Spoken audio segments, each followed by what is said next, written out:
Muy bien, hola a todos, yo soy Lorenzo Piccini, alumno de undécimo de San Pedro, y el día de hoy seré el moderador de la Mesa 2, así que le quiero dar la bienvenida a todos ustedes, alumnos, profesores, a la Mesa 2, que llevará de tema la Patria Nueva, también conocida como el Centenario o el Oncenio.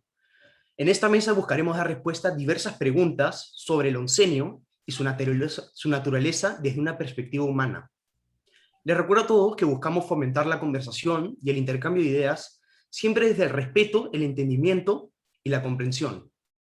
Ahora, teniendo eso en cuenta, doy paso a las introducciones de aproximadamente un minuto. Piero, ¿te gustaría empezar? Sí, buenos días. Yo soy Piero Miranda, alumno del Colegio San Agustín. También soy de onceavo grado, yo soy de la promoción y gracias por estar aquí, gracias por la invitación. Muy bien, muchas gracias, Piero. Marcia, ¿te gustaría continuar? Sí, primero, ¿me escuchan correctamente, no? Sí. Ya, perfecto. Hola a todos, mi nombre es Marcia Flores, estudio en el Colegio San Ignacio Recalde School y también pertenezco al onceavo grado y realmente creo que este tema va a ser algo muy interesante que discutir porque muchas veces no tenemos el conocimiento de todo lo que sucedió en el primer centenario del Perú. Gracias. Gracias, Marcia. Para los próximos quizá buscamos un poquito más de introducciones al tema, a su postura y a su forma de interpretar los hechos históricos de este oncenio. Astrid, ¿te gustaría continuar? Sí, claro, gracias por cederme la palabra. Buenos días con todos, mi nombre es Astrid Blas y represento a la institución educativa Carlos Lizón Bengolea. Considero que hablar sobre el centenario de nuestra independencia es hablar acerca de aquellas de antaño. El desfile escolar, por ejemplo, era un ritual cívico-patriótico que perdura hasta nuestros días, pero el centenario se pensó como una celebración mucho más importante y más recargada, pues 100 años no se podían celebrar como si fuera un año más. Así pues, nuestra vida republicana nacía por la confluencia de ambos eventos. Las celebraciones por el centenario de la proclamación independentista y la capitulación española coincidieron con el régimen de Augusto de Leguía, quien denominó a su gobierno Patria Nueva. En el Perú, las celebraciones se dieron durante casi 4 años. Para la ocasión, el Poder Central proyectó numerosos actos y no dudó en desplegar todo el esfuerzo para garantizar su éxito. Prueba de cómo llegamos a ser un país modernizado, con un Estado fortalecido y con un vasto plan de obras públicas, porque recordando estos actos contribuimos a promover lo que hemos hecho en estas décadas para llegar a ser lo que hoy somos, y sobre todo para reflexionar hacia dónde queremos ir como sociedad. Gracias. Muchas gracias, Astrid, muy interesante. Sergio, ¿te gustaría continuar?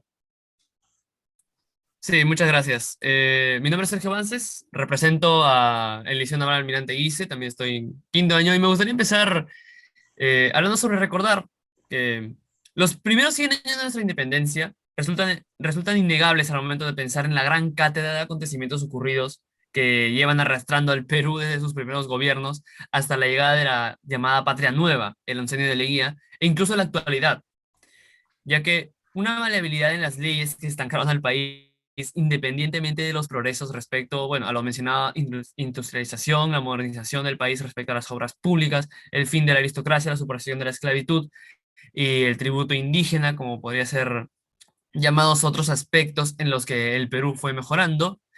Como tal, se considera el centenario de la República como el asentamiento de la base política y económica para los próximos años y los enfrentamientos que se van a dar entre la izquierda y la derecha por parte de, principalmente, el nacimiento del APRA. Todo representado en el Perú desde la perspectiva del presidente Leguía en una celebración suya para sus votantes en Lima, donde parecían tener algo que celebrar por el rígido gobierno en el que vivían. Muchas gracias, Sergio. Leticia, ¿te gustaría continuar? Disculpa, Oh, creo que yo soy tú de la eres mesa mesa 3. 3. Sí, perdón, es Bien. que tu nombre es un poquito largo. Marcia, ¿te gustaría continuar? De hecho, ya me presenté, pero si me permiten como decir mi Sí. minuto, porque ya, gracias. Bueno, yo opino de que en este tema tendremos que abarcar muchísimos aspectos. Sabemos que el centenario se, se caracteriza por presentarnos a Leguía como presidente y como líder de nuestra nación. Sabemos muchos aspectos positivos que tuvo, como por ejemplo el hecho de que hizo muchas obras públicas y que de este modo el empleo aumentó, además de que se logró recuperar Tacna, que era algo que Muchos presidentes habían intentado, pero solamente Leguía logró que sucediera esto. Sin embargo, como aspecto negativo tenemos la corrupción. Es importante hablar durante este conversatorio acerca de cómo es que la corrupción nos ha estado estancando como sociedad y no nos ha permitido avanzar. Podemos ver cómo la corrupción en el primer centenario estuvo presente y no permitió que como sociedad avanzáramos.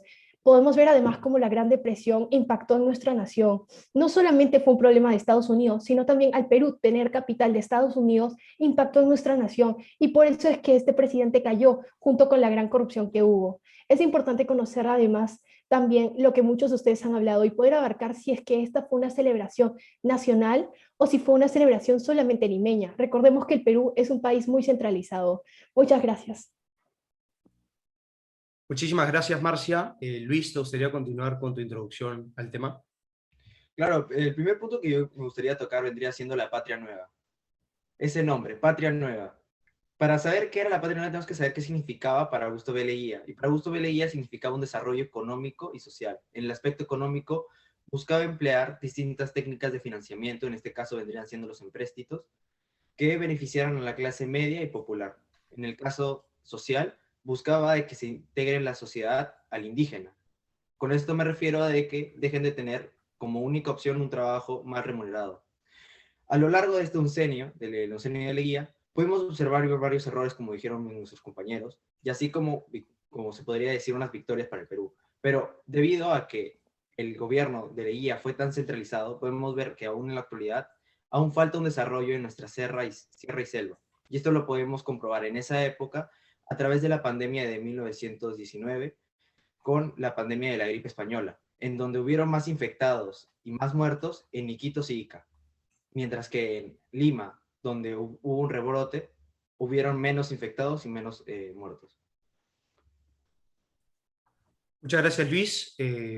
¿Falta alguien dar su introducción en la mesa 2? Sí, que continúo yo. Perfecto. Sí. Muy buenos días, organizadores de este conversatorio en torno al centenario de nuestro país y lo que se vivió en esta época, a nuestros compañeros en este conversatorio y debate. Y quisiera empezar diciendo mi nombre, soy Maite Cotrina Roda, estudiante de quinto año de secundaria del Colegio Monte Alto, y creo que en este conversatorio debate debemos plantear la idea del surgimiento de un Estado moderno en torno al centenario de nuestro país, las políticas de Augusto Leguía y como se conocía desde su trabajo como ministro de Hacienda en anteriores gobiernos, como la llegada e intervención de la política y economía estadounidense en nuestro país, así además de la recuperación de territorio peruano y cómo se pelea y la lucha por recuperar fronteras de nuestro país. Gracias. Muchas gracias, Maite, muy interesante. ¿Falta alguien más que quisiera hablar sobre la introducción al tema? Me parece que no. Ok. Bueno, el día de hoy nos remontamos a nuestro primer centenario, 100 años de independencia. Para dar contexto a los espectadores, el presidente era Augusto Leguía. La Primera Guerra Mundial había culminado y la pandemia de la gripe española estaba en su mayor parte controlada. Teniendo eso en cuenta, nos gustaría plantear la pregunta inicial. ¿Ustedes consideran que este periodo marcó realmente una patria nueva? Si desean hablar o conversar sobre esta pregunta, pueden levantar la mano y abrir su micrófono. Marcia. Sí, muchas gracias. Bueno, primero quisiera establecer de que se establece una patria nueva debido a que se establecerían las propuestas que tendría el gobierno de Leguía. No sé si están de acuerdo conmigo en que durante el tiempo de gobierno de Leguía se establecerían las normas que él había propuesto y por lo que él fue elegido. Así que de este modo se puede decir que sí, bueno, hubo una patria nueva debido a que se establecerían las normas que él planteaba. Sin embargo, al fin y al cabo debemos concluir en este conversatorio si es que en verdad esa patria nueva fue factible para el Perú o no fue factible. Astrid. En realidad, la patria nueva o la idea que se tenía de patria nueva implicaba una ruptura con lo que venía siendo la mentalidad colonial, que en esa época se consideraba mantenida por los políticos formados en el siglo XIX. Pero en sí esa ruptura fue parcial, ya que creemos que Leguía fue el nexo entre las antiguas y las nuevas concepciones sobre el Perú. Sergio. Con la apertura del mercado y demás aspectos que fueron mencionados recientemente, pues claro que la Patria Nueva fue, en efecto, una nueva visión de lo que quería que sea el Perú a futuro de parte del gobernante Leguía. Y respecto a esto, podría verse también pues, en el aspecto más que nada económico, la forma en la que el Perú iba a empezar a encaminarse para poder seguir avanzando como tal. Y también en el aspecto político, empezar a pues, sentar bases claras de lo que iba a ser el gobierno, cómo iba a funcionar y hasta qué punto se iba a involucrar bueno, lo que era la participación ciudadana o incluso el mismo civismo, como se podría ver bueno, en las leyes un poco que se veían polémicas, se veían polémicas al momento de obligar a las personas entre 18 y 60 años de realizar al menos 12 horas de trabajo en obras públicas, a no ser que tengan dinero para pagarlo, y los únicos que no tenían dinero para pagarlo eran la población indígena. Entonces hay ciertas contradicciones, claro, que, por ejemplo, la abolición de la esclavitud, pero esta ley que prácticamente la restaura, eh, que, que evitan que el Perú tenga un cambio total y se vea estancado, como dije en mi discurso anterior, debido a estos factores. Muchas gracias, Sergio. Maite. Concuerdo con la idea de algunos de mis compañeros sobre la idea de que era una patria nueva. Creo que sí, debido a que las políticas que planteaba Leguía eran diferentes a lo que habíamos vivido antes, como mencioné al inicio. Es el inicio para mí de un Estado moderno en el Perú, con la llegada de política internacional, economía aquí, también con el surgimiento de una nueva constitución, por lo que también se cambia el rumbo que tenía el país durante ya varios años. Además, se tiene las delimitaciones de las fronteras, que fue un hecho muy importante para el Perú, también con la recuperación de Tacna, y creo que con ese sentimiento de reintegración de parte del Perú a nuestra patria es que se crea este sentimiento de patriotismo y de amor por el Perú dentro de la gente. Piero. Sí, eh, efectivamente sí fue una patria nueva, sí se trató de implantar nuevas medidas, pero creo que se tiene que ver qué, qué tan determinantes fueron esas medidas para cambiar lo que en verdad era el Perú. Tenemos que recordar que en el momento previo estaba la oligarquía gobernando y oprimiendo básicamente a la masa obrera y a la masa indígena. Esto fue lo que llegó básicamente a Leguía al poder.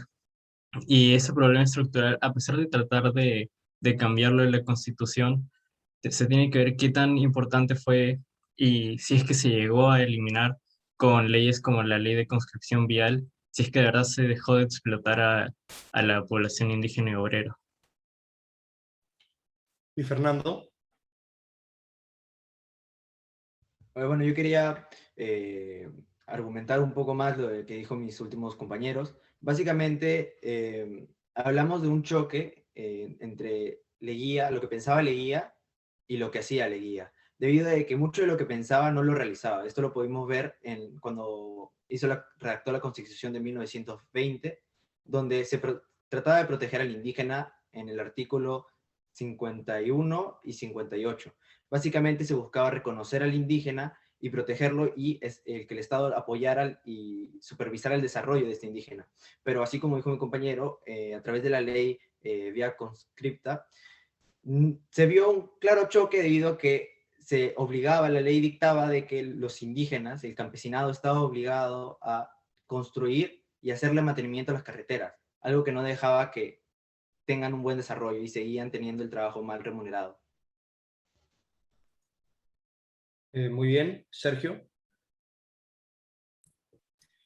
Sí, creo que bastantes de nosotros estamos de acuerdo, si no es que todos, con que la patria nueva en efecto se dio y fue así. Pero, ¿para quién era un cambio? O sea, ¿para quién estábamos nosotros, bueno, para quién en ese entonces estaba Leguía dando un cambio y en qué medida pues, se presentaba? Porque también recordemos que se dieron bastantes cambios financieros y nuevas instituciones, como por ejemplo el Banco Agrícola, que en ese momento y para el futuro establecen pues una clara norma para con la discriminación o la inclusión de la población indígena, que es las circunstancias y los medios. Porque los indígenas realmente siempre tuvieron los medios, pero nunca las circunstancias desde las cuales se les podría ayudar para que puedan alzarse de la misma forma que lo hacía el resto de la población, debido a que ellos no se encontraban en la situación en la que se encuentra Lima, en la que se encuentra incluso Piura, Chiclayo o cualquier otra región de la costa o el norte, de la costa norte, que pues a diferencia de Lima, que pues siempre va a ser dentro de un estadio, dentro de un estadio centralizado, pues la más desarrollada, podían sostenerse y no tenían también por qué sumidos por estas discriminaciones. Pero entonces, volvemos con la pregunta, ¿no? ¿Habría algo que festejar para la gran mayoría? ¿Quiénes son los que no están dentro de la costa norte del Perú? Muy interesante, Sergio, y efectivamente esa es otra de las preguntas que íbamos a tratar en este conversatorio, que es quiénes festejaban realmente, ¿no? Creo que la mayoría, por no decir todos, han estado de acuerdo que esta época del oncenio sí marcó realmente una patria nueva. Ahora, la pregunta que faltaría resolver en este conversatorio es, si bien se marcó una nueva era para el Perú, y eso es indudable, con hechos históricos, ¿esa patria nueva realmente era un cambio positivo para el Perú?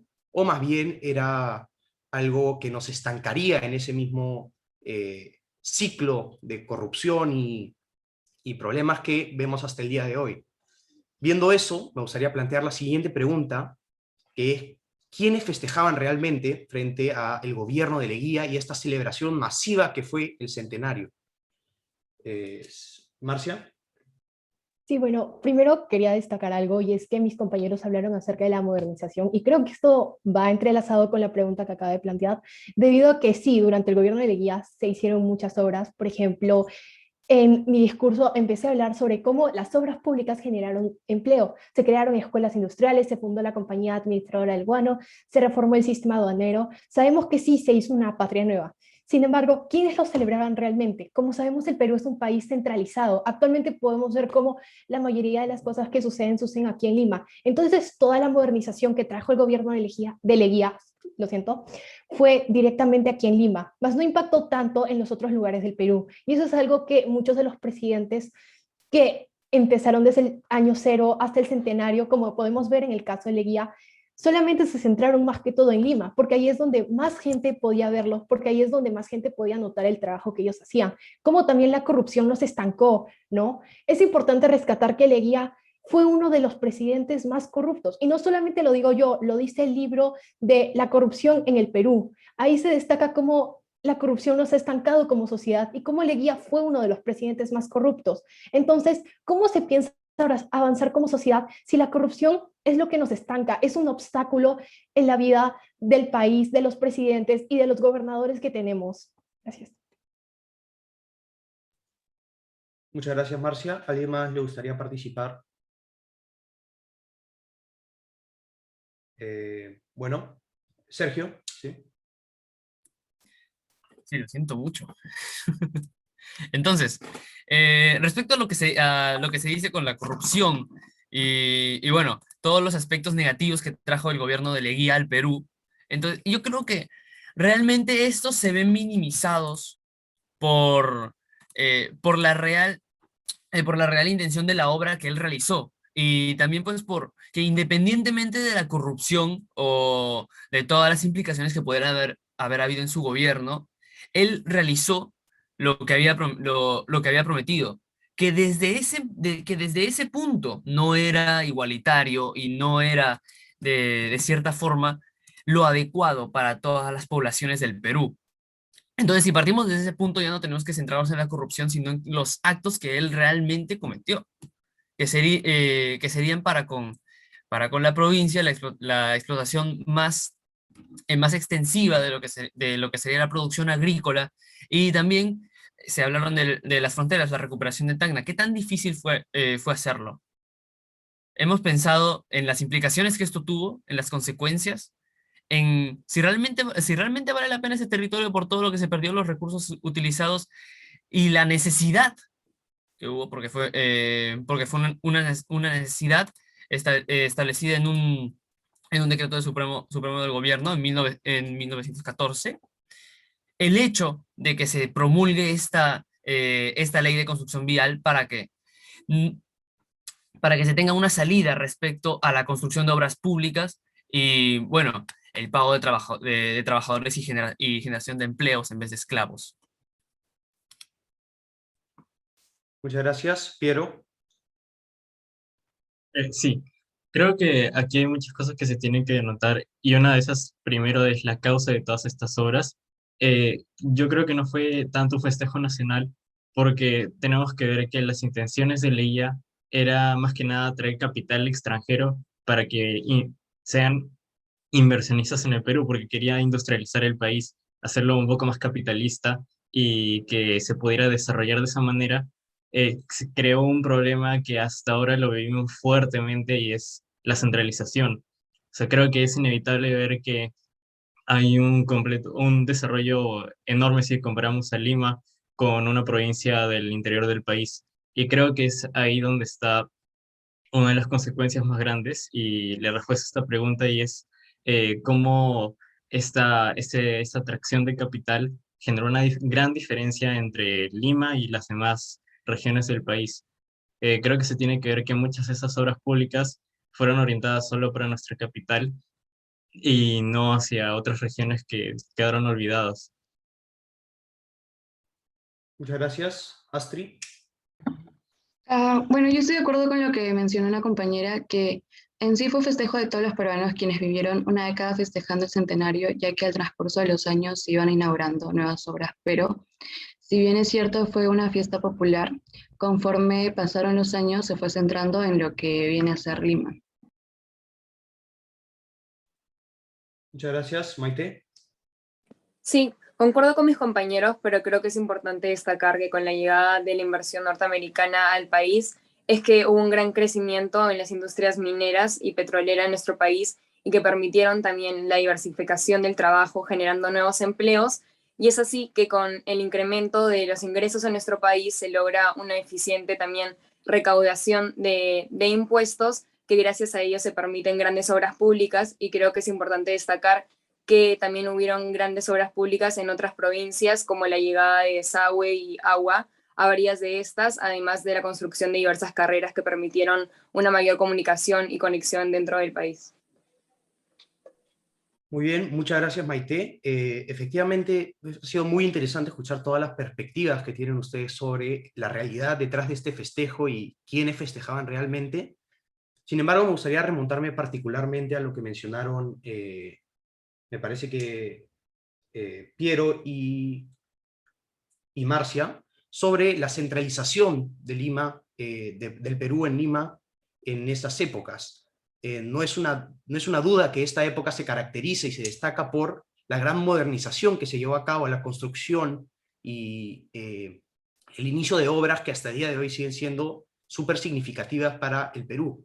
Sin embargo, también se suele decir que estas obras estaban destinadas no para los peruanos, sino para atraer capital extranjero, como también han mencionado otros participantes del conversatorio. Teniendo esto en cuenta, me gustaría plantear la pregunta de si es que el centenario se estaba utilizando como propaganda para el presidente, como una manera o una excusa para poder construir todos estos edificios y atraer capital extranjero, o si realmente era un festejo nacional popular de todo el Perú. Me gustaría darle la palabra a Luis Fernando. Bueno, primero que nada, un festejo nacional no hubo. De hecho, en el 5 de agosto de 1921, el capitán del ejército Guillermo Cervantes realizó un motín en Iquitos, con lo cual ya se demostraba el descontento que había en distintas regiones. Este motín se hizo debido a que no estaba de acuerdo con la organización y la administración de los recursos del Estado. Entonces ahí ya vemos cómo el pueblo en sí no le gustaba cómo estaba siendo administrado, porque varias regiones estaban siendo olvidadas y, como se dijo muchas veces, el centro de atención era Lima. Y Leguía sí usó como propaganda el centenario, sí lo usó, como dijeron mis compañeros, para atraer capital estadounidense especialmente, y esto es debido a que se necesitaba buscar una nueva forma de financiamiento, y como sabemos, la forma de conseguir dinero de Leguía fue los empréstitos, conceder terreno a empresas extranjeras, como vendría siendo la Peruvian Corporation, y a través de eso poder financiar las construcciones públicas como hospitales y cosas así. Entonces, sí se vio una clara propaganda para traer capital extranjera. Astrid. Considero que fue propaganda para el presidente. Entre 1921 a 1924 se vivió un ambiente muy festivo en nuestro país por el centenario, y Leguía aprovechó esta situación para ensalzar su figura política y se volvió el protagonista de todos los eventos. Como fue el protagonista principal de todas estas suntuosas celebraciones oficiales y grandes regalos que las colonias extranjeras hicieron en Lima en el año de 1921 para festejar el primer centenario de la independencia del Perú. Marcia. Sí, efectivamente, como mis compañeros dijeron, fue más que todo propaganda para el presidente, y rescato algo que un compañero mío dijo, creo que fue Luis Fernando. Sí, creo que fue Luis, estoy 90% segura. Él dijo, se necesitaba nueva capital para poder financiar nuevas obras. Efectivamente, como podemos saber, el centenario del Perú se caracterizó mucho con la llegada del capital norteamericano. Sabemos además que después de todo esto sucedería la Gran Depresión que se dio en 1927, y esto causaría un gran impacto en nuestra nación, pues ahora ya no contaríamos con el capital norteamericano suficiente, debido a que Estados Unidos estaba pasando por una crisis. Además de esto, es importante aclarar de que las obras hacían que la gente viera más a Leguía.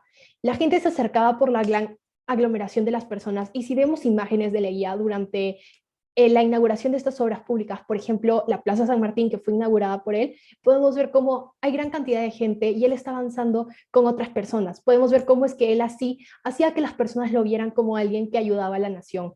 Pero sabemos además que al fin y al cabo todo esto era con un propósito, y era con el propósito de obtener capital extranjero para poder financiar todas estas obras. Sergio. Exactamente. También, de vuelta, estamos de acuerdo nosotros en que se trataría del el Bicentenario del Perú en propaganda para el presidente, si no es que propaganda directamente para el capital extranjero y bueno, la recaudación de fondos para lo que serían las próximas obras que se harían en el Perú, porque si nosotros nos ponemos a pensar en todo lo que se hizo, y todo lo que ya se estaba haciendo y se terminó gracias a esos fondos, entonces ya no estamos hablando de una propaganda para el presidente, sino una propaganda para el Perú. O sea, la pregunta va más allá de que si Leguía estaba promocionándose a sí mismo de modo que vuelva a ser elegido, sino que se trataba de que el Perú sea mostrado de la mejor forma posible para atraer ese capital extranjero, porque Leguía no iba a ser el único que lo atraiga, y tampoco iba a ser y tampoco había sido el primero en intentar recaudar fondos de medios externos para obras públicas, como pues lo sería la gran caída del guano que hubo pues, por su mala gestión en cuanto a la comercialización. Y respecto a esto, entonces, nosotros estaríamos hablando ya no de una propaganda para el presidente, sino para el Perú como tal, y su imagen como pues una potencial nación con todos los recursos, y ahora, según lo que se vería en el Bicentenario, los medios para poder ser exitosa. Piero. Sí, yo concuerdo bastante con lo que acaba de decir Sergio. Me parece que es más una propaganda a nivel de país, y creo que justamente por eso que es clave entender la modernización de Lima, porque se tiene que recordar que sí se construyeron hoteles para el centenario del Perú. Se trató de que se vea como una ciudad bastante moderna. La plaza de San Martín estaba planeado como para que sea la plaza más bonita de Sudamérica.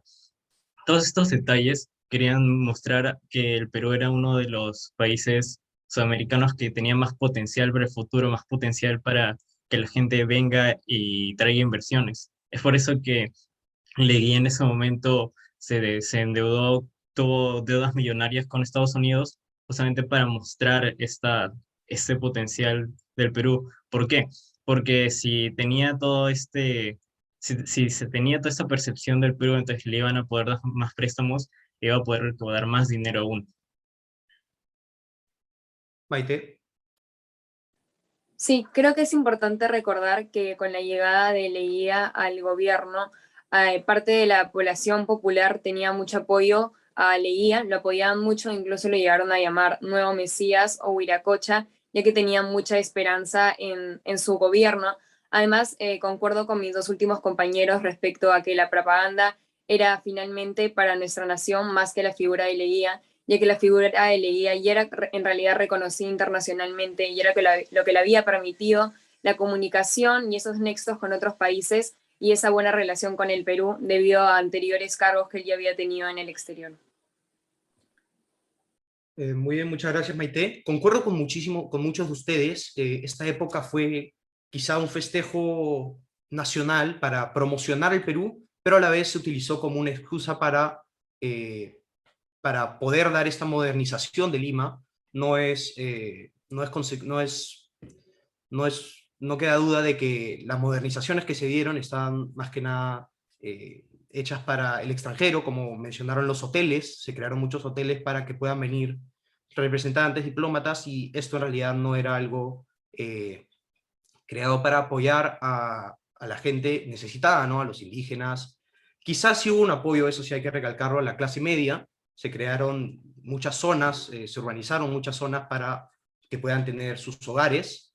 Sin embargo, queda la pregunta de si es que este apoyo fue realmente sin interés personal o si fue una manera de asegurar los votos de esta clase media que, recordemos, en ese entonces era la más predominante en cuanto a votos, porque la clase baja en su mayoría no podía votar.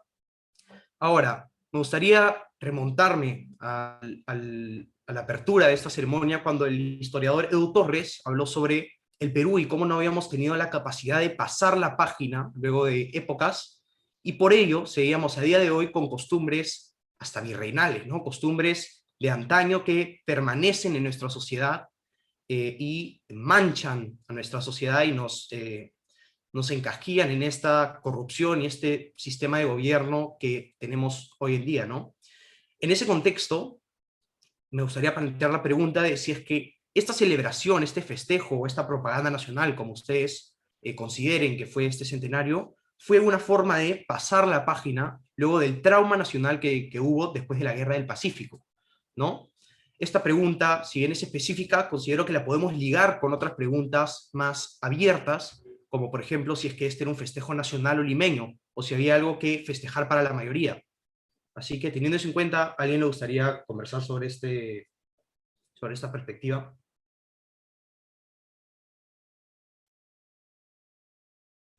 Sergio. Sí, la guerra del Pacífico, bueno, supongo que todos la conocemos, todos la hemos estudiado. Realmente fue un golpe muy duro para el Perú. Fue un golpe muy, muy duro para el Perú debido a que esto fue el momento más estrecho de sus relaciones internacionales directas con los países vecinos. Bueno, cabe recalcar, claro, que siempre se ha quedado un estigma, siempre ha habido cierto resentimiento que se mantiene hasta hoy en día. Y si es que es así hoy en día, tenemos que ponernos a pensar mucho tiempo en lo que habría significado ese resentimiento para la época. Porque en el momento en el que nosotros perdemos ese territorio a manos de Chile y perdemos la guerra debido pues al abandono de Bolivia, entonces nosotros nos vemos obligados como nación, con el orgullo descarajado, a intentar recuperar esos territorios y volver a ser el del Perú lo que era antes. Lo cual, pues, dadas dadas las circunstancias, acabó trayendo más desgracias que triunfos. Y discúlpeme, después del centenario, esto dejó de hacerse debido a la nueva perspectiva que estaba tomando el Perú. Entonces, yo diría que sí, en efecto, pues fue una forma de superar el trauma y dar un paso adelante, ya no pues en nuestra relación directa, sino pues más internacionalmente con Estados Unidos y el resto de colonias participativas en la celebración del centenario. Muchas gracias, Sergio. Astrid. Concuerdo con lo que mencionó mi compañero Sergio. Sí fue una forma de pasar la página, porque después de que perdimos la guerra, el Perú era un país exangüe, amputado, dolorido. Los peruanos sentían odio, frustración y resentimiento.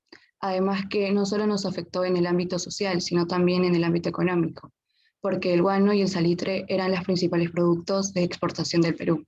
Y después de la Guerra del Pacífico, el guano no requería elaboración y el salitre debía ser elaborado, por lo que necesitaba conocimientos técnicos, maquinarias y organización empresarial. Y pues el centenario fue una forma de calmar a las personas y recompensarlas por lo mal que lo habían pasado durante este suceso. Y también que después de la guerra se da la reconstrucción nacional, en donde se reconstruye el país de cero. Marcia. Sí, bueno, efectivamente estoy de acuerdo. Sabemos también que este fue un golpe muy duro para nuestro país y como dijo mi compañero Sergio, es verdad, hay un resentimiento que permanece en la actualidad, al igual que la centralización del país que la planteó el presentador en la anterior pregunta, que si era un festejo nacional o limeño. De hecho, el país actualmente es bastante centralizado y cuando una persona en el extranjero piensa en el Perú, lo primero que hace es pensar en Lima, porque el Perú no es un país en el cual la sociedad se haya desarrollado tanto en la capital como en los otros departamentos del Perú. Es importante también recalcar que sí, se perdió territorios, pero Leguía recuperó Tacna y al recuperar Tacna podemos decir que fue una forma de pasar la página, porque el Perú dejó de mirar en el pasado, dejó de quedarse estancados en el trauma y comenzaron a pensar en el futuro, teniendo la idea de que, ok, habíamos recuperado Tacna, ¿qué es lo que seguía? Teníamos ahora capital extranjero, sí se podían hacer obras públicas, o sea, de hecho estoy totalmente de acuerdo en el cual se dice de que sí, fue una forma de pasar la página, pues ya no estaríamos estancados en el trauma que teníamos de la guerra, ya que habíamos recuperado Tacna, ya que habíamos establecido nuevos aspectos económicos y además ya que habíamos tenido el capital extranjero necesario para realizar las obras públicas que el presidente Leguía realizó. Muchas gracias, Piero.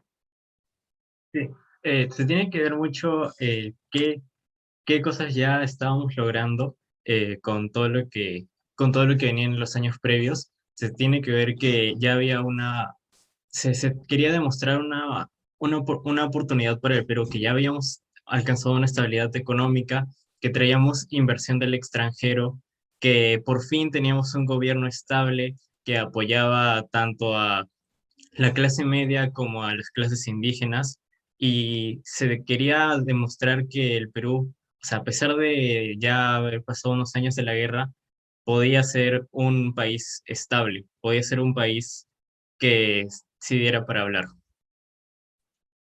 Muchas gracias, Piero. Bueno, concuerdo con muchos de ustedes sobre la realidad detrás de este festejo, ¿no? Y el rol que juega la guerra del Pacífico en esta celebración. Específicamente, creo que es importante considerar que fue una forma de pasar la página no solamente del trauma social de personas que perdieron a seres queridos, sino también del trauma económico, ¿no? Una guerra, lógicamente, conlleva enormes esfuerzos monetarios, económicos, y esta apertura al capitalismo internacional probablemente fue un intento de poder recuperar al país y restaurar lo que habían perdido en esta guerra, ¿no?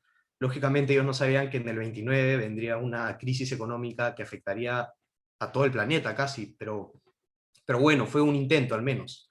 Finalmente me gustaría preguntarles sobre la pandemia de la gripe española. Como sabemos, hoy en el Bicentenario estamos llegando en una profunda crisis, no solamente política, sino también sanitaria, por la pandemia del COVID-19. Y no fue muy diferente en el centenario de 1921 con la pandemia de la gripe española. Así que les quisiera preguntar, ¿cómo consideran que se manejó el país frente a esta pandemia de la gripe española? Maite. Sí, creo que hay que recordar que la gripe española, bueno, mal llamada gripe española, surgió durante la época de la Primera Guerra Mundial y cómo esta se llega a identificar en España y finalmente llega también a territorio peruano y acaba afectando también hasta 53.000 fallecidos debido a esta gripe en nuestro país. y hubieron pérdidas dentro de la población joven, a diferencia de cómo se está viniendo ahora con el COVID. La población en riesgo es más la población mayor y personas con dolencias anteriores. En cambio, con esta gripe, este virus que había, falleció mucha gente peruana dentro del rango de los 15 a los 40 años. Astrid. Bueno, la epidemia de la gripe española había aumentado en Lima y en otros puntos del país, y ante la situación que era nueva para la época, se tomaron en cuenta una serie de medidas cuya responsabilidad recayó principalmente en la municipalidad y en la beneficencia de Lima. Y pues la forzada labor de estas dos entidades no pudo haberse realizado eficazmente si no hubieran contado también con el respaldo del gobierno, que en ese tiempo le había entregado al municipio constantes partidas de dinero para solventar la contratación de más médicos, medicinas y gastos en los hospitales. Marcia. Efectivamente, de hecho, la gripe española, si la vamos a comparar con el COVID-19, podemos decir que llegó de forma leve. Sabemos que el Perú es el país con mayor tasa de mortalidad del COVID-19 en todo el mundo, así que si vamos a decir que cómo es que la gripe española se puede relacionar con el COVID-19, se puede decir que no mató también a tanta gente como mató en Europa, y que el mundo, ya que no era globalizado como ahora, no se expandió tanto. La globalización es un factor clave para esta gripe, pues al no ser globalizados no llegó a tan magnitud como el COVID-19, que afecta totalmente a las personas que son mayores. Aparte, como dijo una compañera, sí, efectivamente afectó más a la población joven y no tanto a los más vulnerables, que son los mayores, como el COVID-19. Sergio.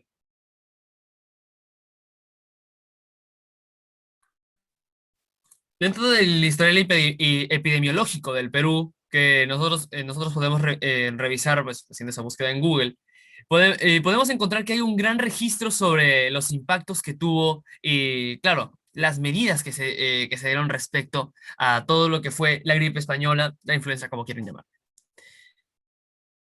Respecto a esto, podemos ver para mí, desde mi punto de vista, de hecho, un gran punto de comparación con el coronavirus, con el COVID-19, dado que las medidas que tomaron desde el gobierno fueron bastante parecidas. El uso de mascarillas volvió a ser común, se cerraron bastantes establecimientos, no tantos como ahora, pero se hizo.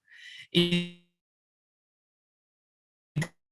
también el hecho de que no seamos, me parece un poco intrascendente para la conversación, dado que estamos hablando ahora en el contexto nacional y bueno, globalizados o no, la pandemia llegó al Perú, ¿no? Y bueno, entonces, de no haber estado globalizados, ¿cuáles fueron las medidas o cuáles fueron las precauciones que no llegaron al Perú? ¿Qué fue lo que lo que nos ha faltado? Lo que nos faltó más que todo fue conciencia, fue conocimiento general respecto a lo que sería la epidemiología. Siguieron habiendo sido los pacientes asintomáticos los que contagiaron más. Los hospitales siguieron llenos y no hubo un gran cambio en la situación económica respecto a lo que fue el COVID-19. Entonces, bueno, acá vendría la famosa cita de que todo aquel que no conoce su pasado está condenado a repetirlo.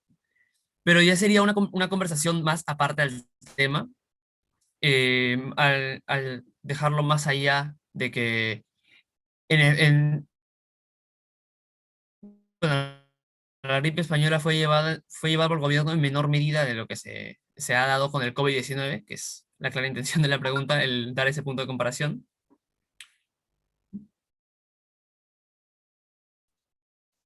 Muy bien, muchas gracias, Sergio. Sé que quedan muchas cosas por hablar, muchas cosas por conversar y debatir, pero lamentablemente hemos llegado al final de nuestro conversatorio.